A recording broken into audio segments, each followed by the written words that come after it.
Here's a quick how-to video on how to set the case status based on who replies in your case thread for Slack Connect channels. In this example, you can see I have a case created, 2322, and then conversations can happen in this thread, and I want to update the case status based on who responds. If it's an employee, I want to set the case status to pending, and if it's a customer, I want to set the case status to open. The first step is navigating to your Centro app home and go to Workflow Setup. In Workflow Setup, there is a triggering option of reply added to Salesforce Record Block. Go ahead and enable that. Click on the platform event and name the platform event something that you can remember. In this case, we're naming it Case Thread Reply 1. Once you have that set, you're going to navigate to Salesforce and create a record triggered flow. So in Salesforce, in your flow section, this is a triggering automation that fires on a platform event coming in. So if you click New Flow and select Trigger Automations and choose Platform Event Trigger, that's the one that you need to choose. When you select that flow, choose the Centro action, and this ships with your package. This will provide you the information you need from Slack to make the correct update in Salesforce. The first step is to set a bunch of variables from the platform event. This is done with the assignment variable. All these variables below are text variables for a single variable option. So I have, in this example, channel ID, thread ID, Slack member ID, record ID, and API name are the most important that you may need. Once you've set those to the corresponding option on the platform event, so channel ID on the Centro action, message timestamp, Slack member ID, value, etc., you can move on to the next step. The next step is a decision flow element from Salesforce. In this example, we're going to be using the API name that comes in to route different options when we're building out our platform event router.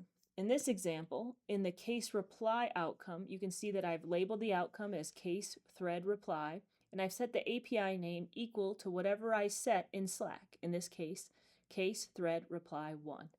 This is the outcome we're going to focus on in this video.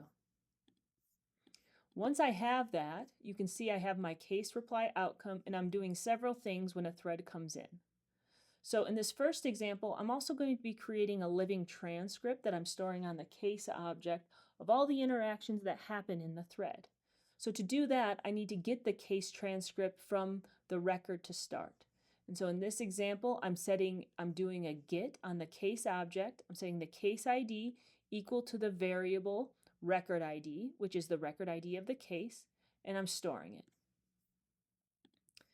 Next, I am determining who sent this message. So in this example, I am looking at whether it was an employee or if it was a customer.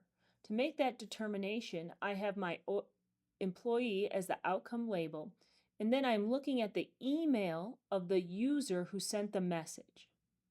And then I'm determining if it ends with my email domain. Therefore, I know that that came from an employee rather than the customer. That takes me down the employee path, where the remaining options take me down to the default path.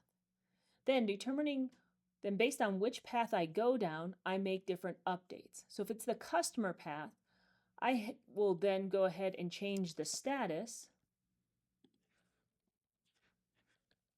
to my designated status. There are several other items that I'm doing here as well when it's updated. I can set the last reply date and time, so the last time the employee sent the message. I can add a snippet of what text was sent. I can set who sent the last reply. And then the last item, which I mentioned earlier, is getting the thread transcript. So I can then update the thread transcript field with my text template of the living transcript. The last thing I'll show you is how to configure this living transcript text template. So if I navigate to my text template here, what I've done is I've populated the transcript thread from that get that we showed earlier, and then I created my next entry into that transcript thread. And this is made up of several variables that I populated above in that assignment. So the username of who posted it, the message that was posted, and then I added the create date from my resources of the generic flow resources here for the running flow interval. And that's going to create a list of all of the transcripts and back and forth on the thread and store it on the case object.